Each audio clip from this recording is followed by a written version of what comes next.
Hola, muy bienvenido esta semana, de donde quiera que te encuentres, que estés bien. Bienvenidos de nuevo a este espacio semanal del estudio de un curso de milagros. Hoy vamos a entrar en el capítulo 3, su capítulo 7, crear en contraposición a crear una imagen propia.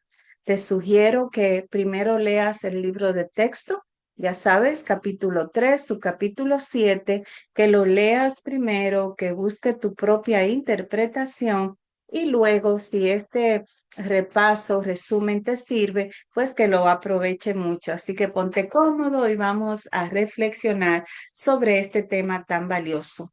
Este fragmento de un curso de milagros nos muestra algo muy radical. Y es de que muchas de las cosas que nosotros creemos sobre nosotros mismos, sobre Dios, sobre el diablo y sobre el mundo no son creación, sino fabricaciones mentales. Y que esa diferencia lo cambia todo en nuestras vidas. Así que vamos a empezar aquí ajustando primero que todo mi computador, ¿verdad? Creo que así está mejor, sí. Entonces, todo sistema de pensamiento tiene un cimiento. En el texto dice que todo sistema de pensamiento, ¿verdad? Que necesita un punto de partida, un cimiento. Crear es lo que hace Dios. Lo real, lo eterno, lo que tiene su origen en la verdad es crear, es la creación. Y fabricar es lo que hace la mente separada, inventar, imaginar, construir algo que en apariencia se ve real, pero no lo es en el nivel más profundo.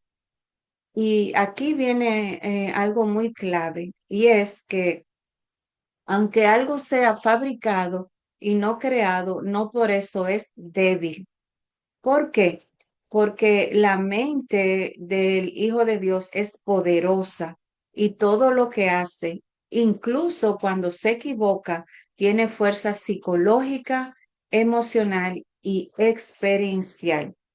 Entonces, el problema aquí no es que el sistema de pensamiento basado en la separación sea débil. El problema es que es falso, pero muy convincente. Entonces, aquí nos lleva a otro punto en esta lectura con respecto a lo que es el problema de autoridad y quién es tu creador. El texto nos habla del problema de autoridad, pero ¿qué es lo que eso significa?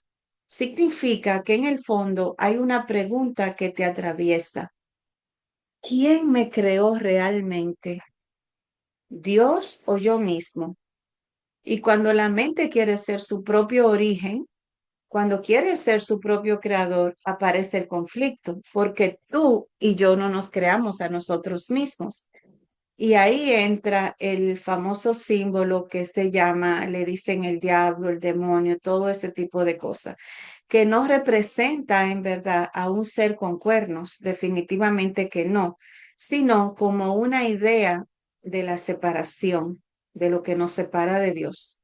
Es un pensamiento que parece oponerse a Dios, una creencia que dice, yo puedo ser algo distinto de lo que Dios creó, creer que tú eres, que puede hacer algo distinto a lo que Él hizo, a lo que Dios creó. Por eso el texto dice que el diablo es aterrador, porque parece muy poderoso, muy dinámico y parece competir con Dios por la posesión de sus creaciones.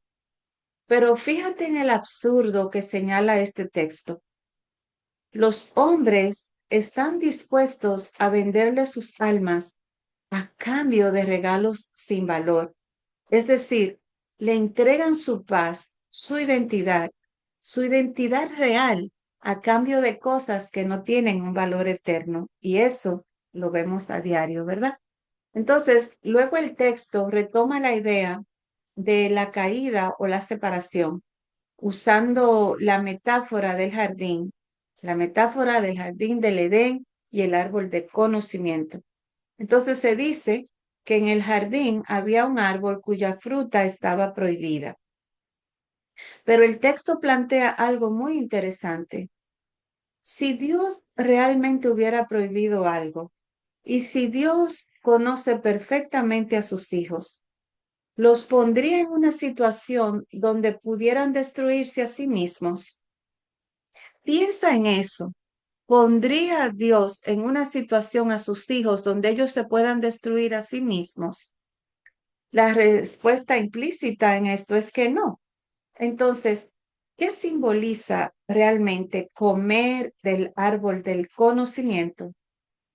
No es que Dios no quiere que conozcas. De hecho, el texto aquí nos dice que Dios creó el conocimiento y lo dio libremente a todas sus creaciones. Lo que se prohíbe simbólicamente no es el conocimiento real, sino la usurpación de la capacidad de autocrearse. Esa usurpación es lo que trata aquí. Entonces, aquí entramos en una parte, o vamos a decir, en una de las partes más importantes del fragmento. El texto dice que comer del árbol de conocimiento simboliza la creencia de que tú puedes autocrearte. Es decir, que tú te puedes inventar a ti mismo, definirte por tu cuenta y que estás separado de Dios. Y eso se traduce en algo muy concreto, el autoconcepto. Y el autoconcepto es la imagen que tú te has creado de ti, te has fabricado de ti mismo. Es una construcción mental que dice, yo soy así, yo valgo esto, no valgo aquello, mi historia es esta, mi identidad es esta. Esa imagen no es conocimiento, eso es percepción. Y aquí el texto hace una distinción muy fuerte. Las imágenes se perciben, el conocimiento se conoce. Entonces, la percepción a nosotros nos tiene engañado y siempre nos puede engañar, pero el conocimiento nunca nos va a engañar. Entonces, cuando tú te estás percibiendo como tu propio creador, como si tú fueras el origen de tu identidad, lo que estás haciendo es crearte una imagen o creerte una imagen de ti que tú no eres. No estás conociendo tu ser, estás fabricando un personaje. Entonces, el texto dice algo muy directo, que tú puedes percibirte como tu propio creador, pero lo único que puede hacer es creértelo. No puedes hacer que eso sea verdad. Entonces, aquí aparece el conflicto interno. Por un lado está tu mente que ha fabricado una imagen de sí misma y por otro lado está el Espíritu Santo que representa en ti a la memoria de lo que realmente tú eres. Entonces el texto nos dice que tu mente no está de acuerdo con el Espíritu Santo en ese punto, que tú todavía crees que eres la imagen que te has fabricado de ti. Y mientras sigas defendiendo esa imagen, no podrás crear verdaderamente.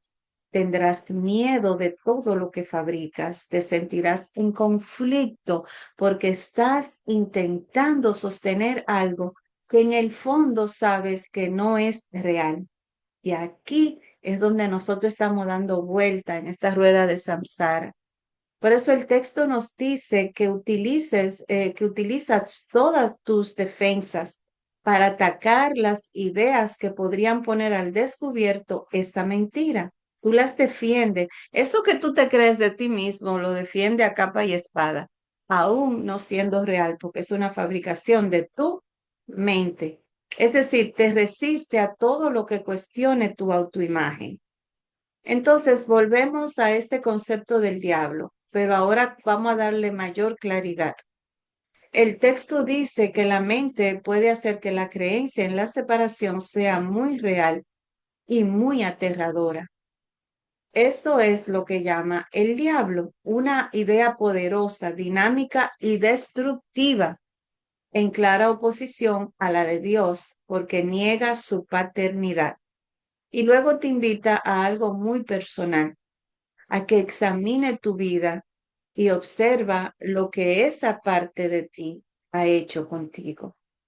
Es decir, mira tus experiencias. ¿Qué te ha producido en ti la creencia de que estás separado? ¿Qué ha producido en ti la creencia de que estás solo, de que tienes que defenderte, de que vales según lo que haces, tienes o logras? Pero también te dice algo liberador.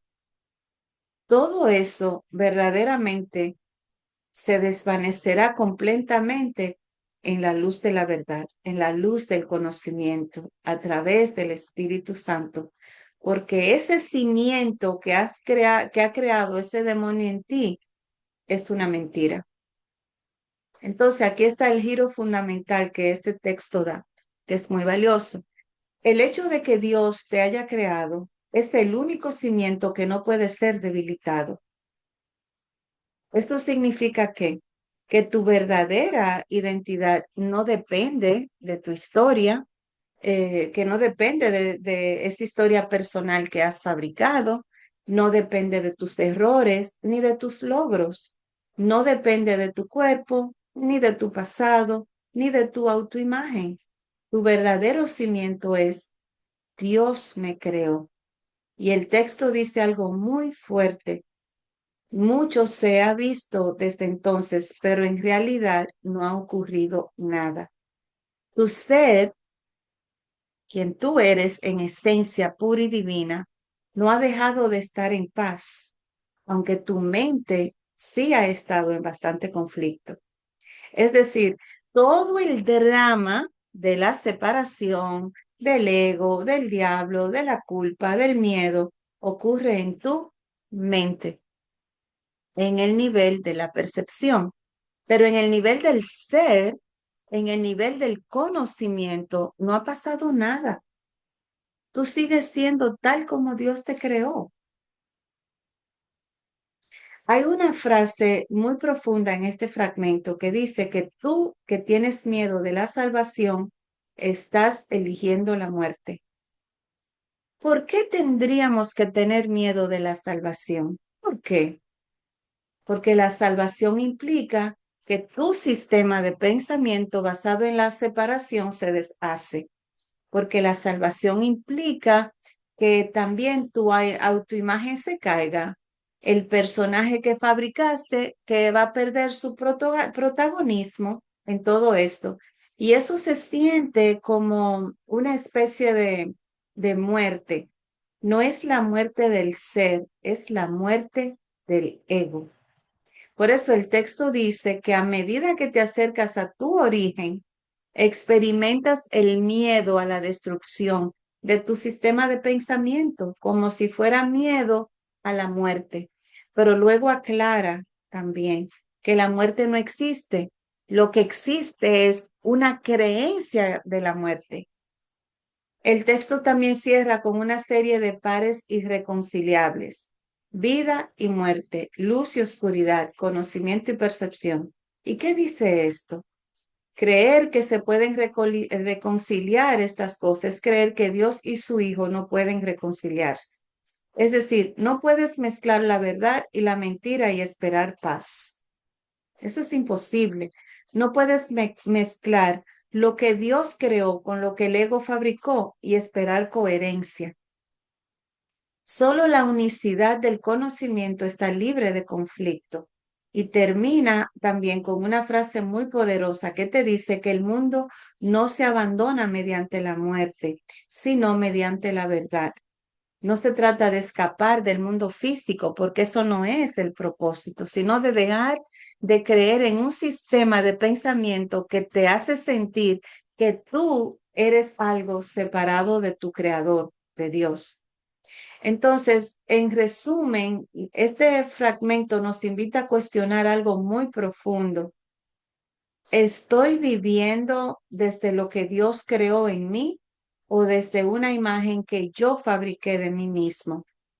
Nos recuerda también que la mente es poderosa, que puede fabricar sistemas de pensamientos muy convincentes, incluso hasta aterradores, pero que la verdad no cambia, que Dios es tu creador, eso no cambia. Y tu ser permanece en paz, no importa lo que esté pasando en tu caos mental. La verdadera salida no es la muerte, no es el sacrificio, no es el castigo. La verdadera salida es la verdad. Y la verdad, según este curso, es que sigue siendo tal como Dios te creó. Y eso, mis amores, es muy liberador. Así es. Así que con esta parte cerramos ya el capítulo 3 y vamos a abrir hoy el capítulo 4 con las ilusiones del ego. Vamos a hacer una introducción al capítulo 4, así que vete cuando puedas a tu libro de texto, lee la introducción que la vamos a desglosar en este momento.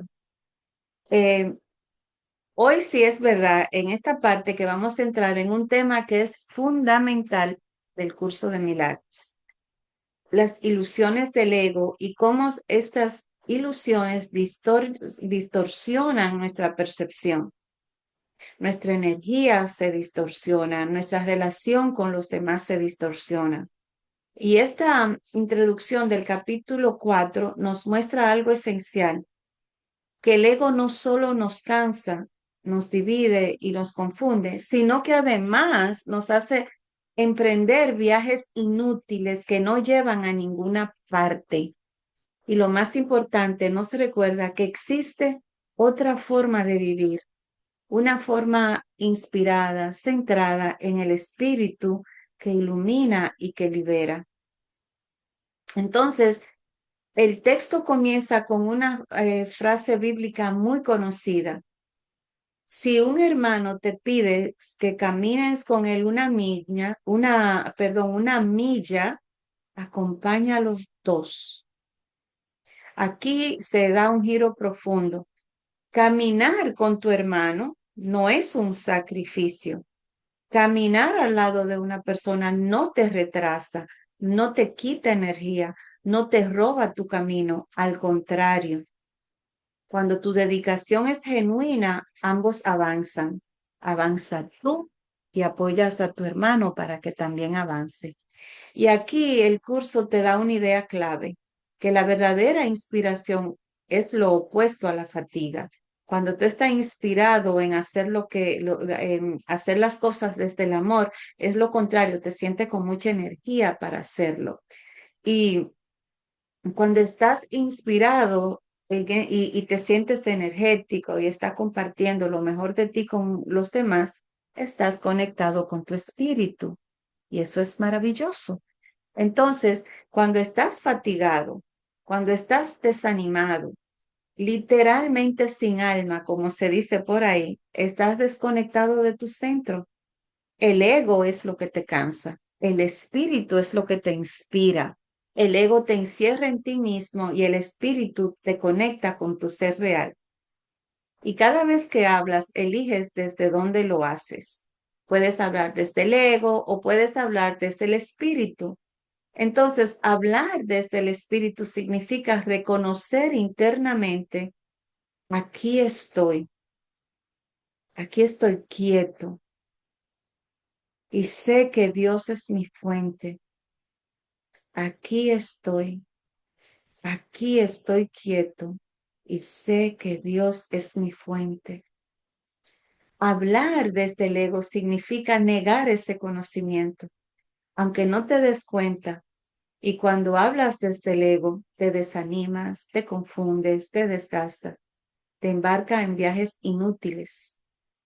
¿Qué son esos viajes inútiles? Son todas esas búsquedas que el ego propone.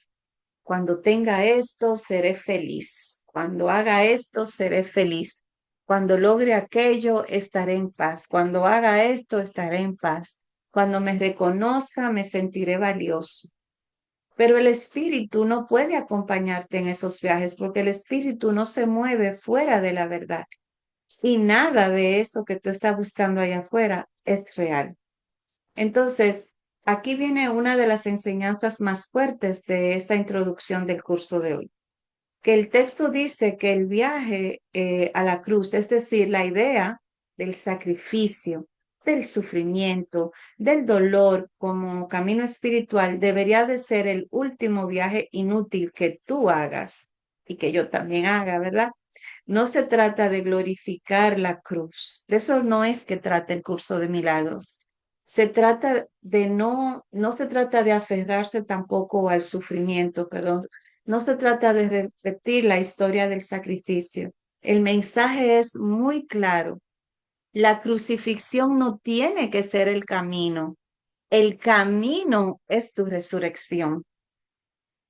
Entonces, vuelvo a repetirte, la crucifixión no es el camino es la resurrección.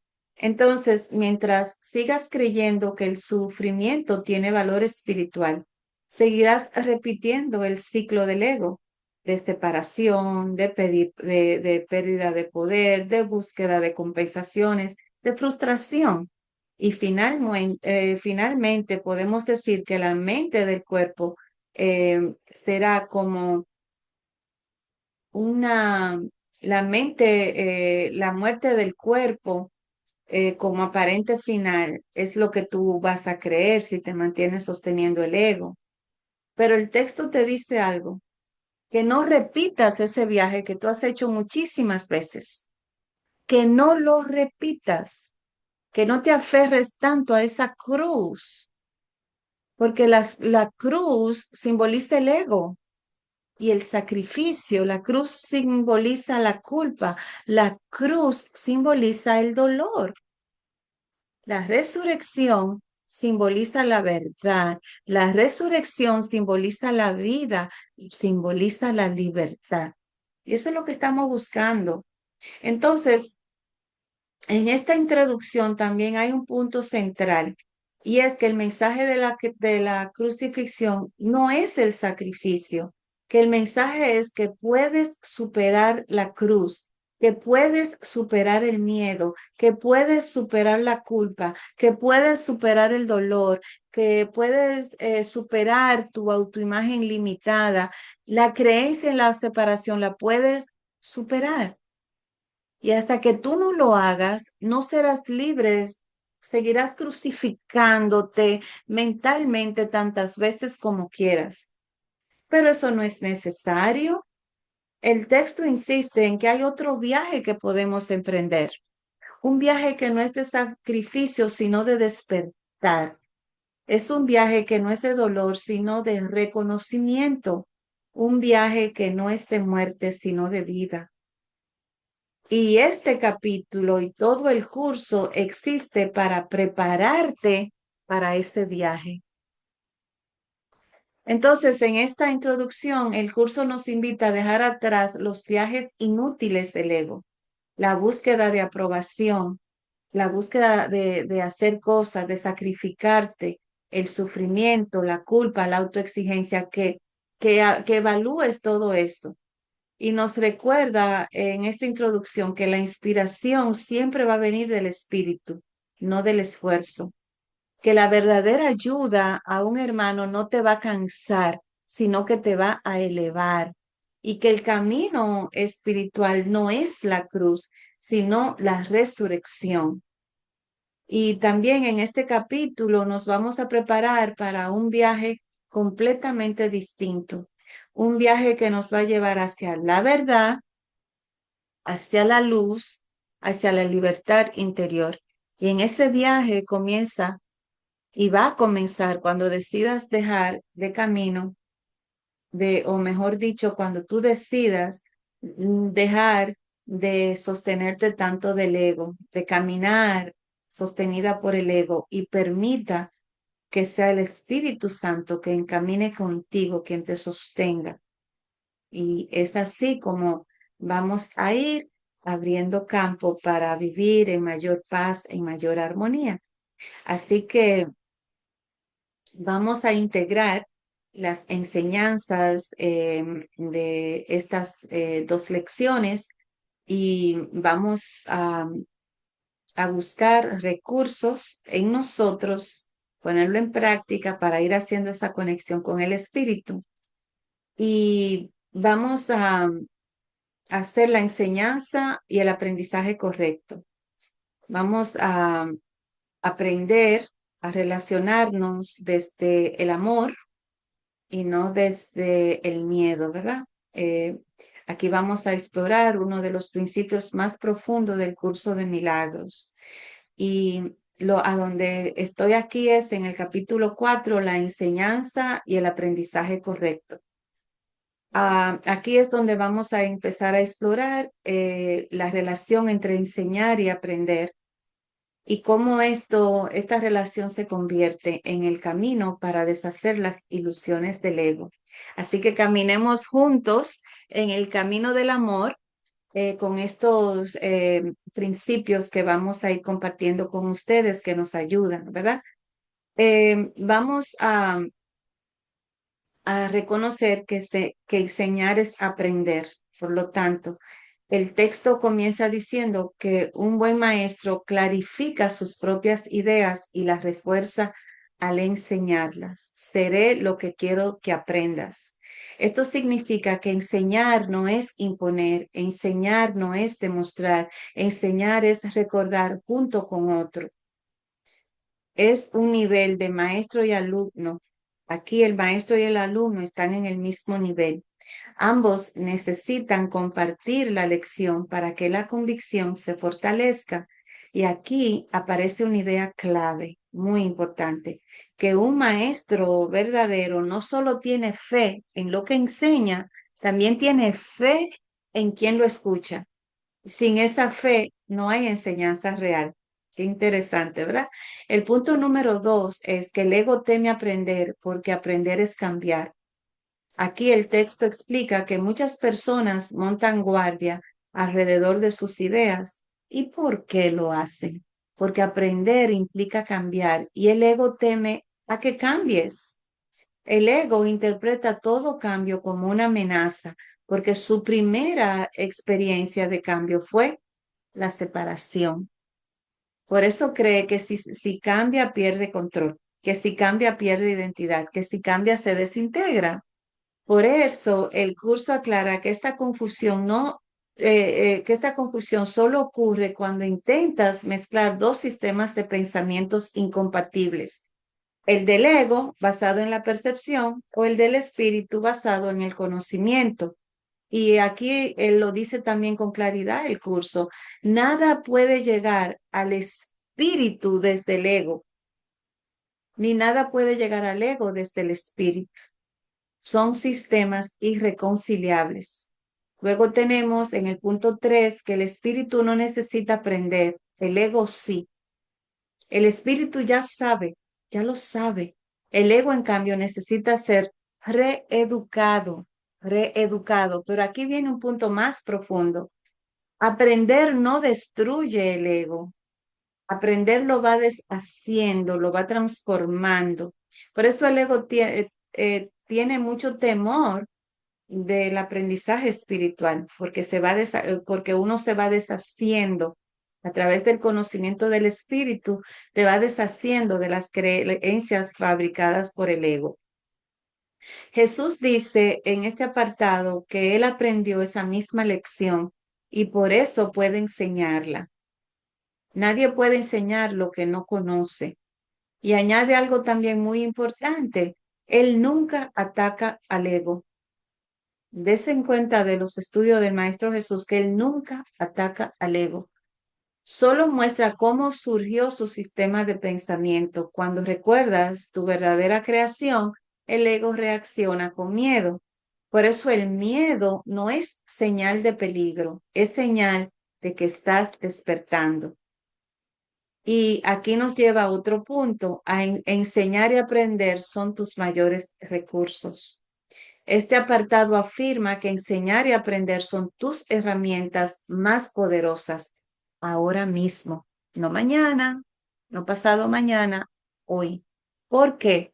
Porque te permiten cambiar de mentalidad y cambiar de mentalidad es la única forma de deshacer la ilusión de separación. El texto dice que tú sueñas con un ego separado y crees en ese mundo, pero no puedes deshacer ese sueño sin cambiar tu forma de pensar.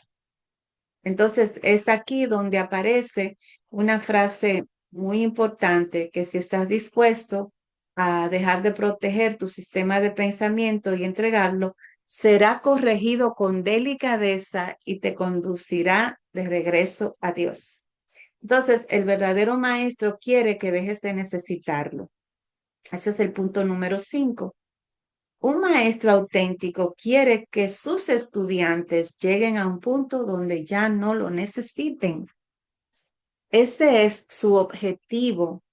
El ego, en cambio, quiere dependencia, quiere admiración, quiere control. Por eso el texto dice que el ego jamás aceptará la idea de que un maestro deba volverse innecesario. Pero tú sí puedes aceptarlo porque tu origen no es del ego. Y luego en el punto 6 te dice, los egos chocan, el espíritu no. Cuando percibes a un maestro como un ego más, con un ego más grande, inevitablemente sentirás miedo, porque engrandecer un ego es engrandecer la separación. Jesús dice que enseñará contigo y vivirá contigo si estás dispuesto a pensar como Él piensa, pero su objetivo siempre será liberarte de la necesidad de un maestro. El ego quiere siempre seguidores y anda buscando seguidores, pero el espíritu quiere iguales. Esa es la diferencia. Entonces, tu valía, en el punto 7 es, tu valía no depende de enseñar ni de aprender. Este punto es muy importante. Tu valía la estableció Dios. Tu valor lo estableció Dios. Nada de lo que haces, piensas o desees puede cambiar eso. El ego vive obsesionado con la superioridad y la inferioridad, pero esas ideas no existen en el espíritu.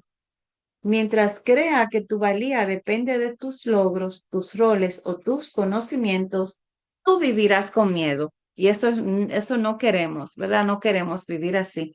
El punto 8 te dice que el ego busca elogios porque duda de sí mismo. El ego necesita siempre validación constante, necesita que lo elogien para sostener su frágil identidad.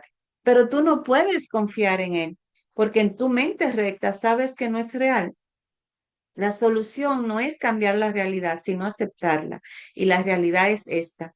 Eres el hijo amado de Dios, en quien Él se complace. Y el ego no puede comprender esto, pero tu espíritu sí. Y tenemos luego que Dios no creó el miedo, tú lo creaste. Entonces el miedo surge cuando eliges crear de manera distinta a como crea Dios.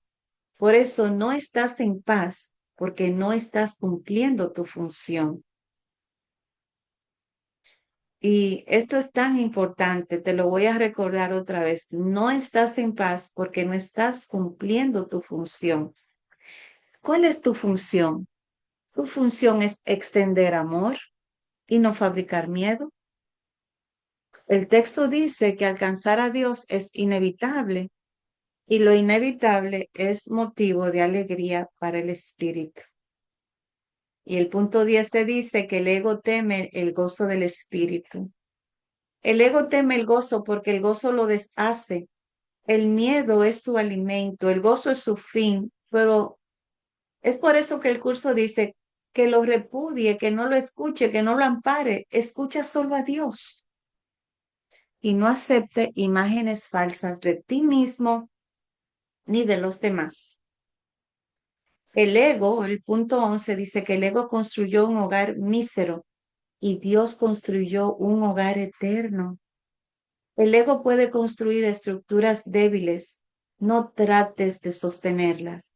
El hogar de Dios está intacto esperando tu regreso y puedes estar seguro de algo. Dios no puede crear lo perecedero, así como el ego no puede fabricar lo eterno. El punto 12 te dice que desde el ego no puedes salvar a nadie, desde el espíritu puedes salvar a todos. Qué belleza, ¿verdad? La humildad es una lección para el ego, no para el espíritu. El espíritu reconoce su esplendor y lo irradia. Los mansos heredarán la tierra porque su ego es humilde y eso les permite ver con claridad. El reino es tu derecho natural. En el punto 13 dice que Jesús puede sustituir a tu ego, pero no a tu espíritu. Jesús dice que puedes confiarle tu cuerpo, y tu ego, porque Él sabe que no son importantes. Él también fue tentado a creer en ellos y por eso puede ayudarte a liberarlo. Necesita maestros dedicados que compartan su objetivo, sanar la mente. Y termina con una frase poderosa. En este mundo no hay por qué tener tribulaciones, porque yo he vencido el mundo, dice el Maestro Jesús. Entonces, ya para cerrar, en este apartado, recordamos que enseñar y aprender son el camino para regresar a la verdad, que el ego teme el cambio, pero el espíritu lo abraza, y que tu valía no depende de nada externo porque ya fue establecida por Dios, y que el hogar de Dios sigue intacto esperando tu decisión de regresar. Cuando tú enseñas desde el espíritu, aprendes quién eres. Cuando aprendes desde el espíritu, recuerdas quién siempre has sido. Y ese es el verdadero aprendizaje. Esa es la verdadera enseñanza. Así que así terminamos y vamos a integrar estas lecturas, este resumen de estos subcapítulos. eh, Vamos a integrar la igualdad entre maestro y alumno. Esto tiene como objetivo reconocer que enseñar es reforzar lo que tú mismo necesitas aprender. ¿Y cómo lo hacemos? Elige una idea de esto que hemos leído, ¿verdad? De este texto, que tú quieras integrar. Por ejemplo, a mí me gusta mucho, mi valía la estableció Dios. Y dedicas 5 minutos a explicársela a alguien. Puede ser una persona real o puedes hacerlo en voz alta contigo mismo.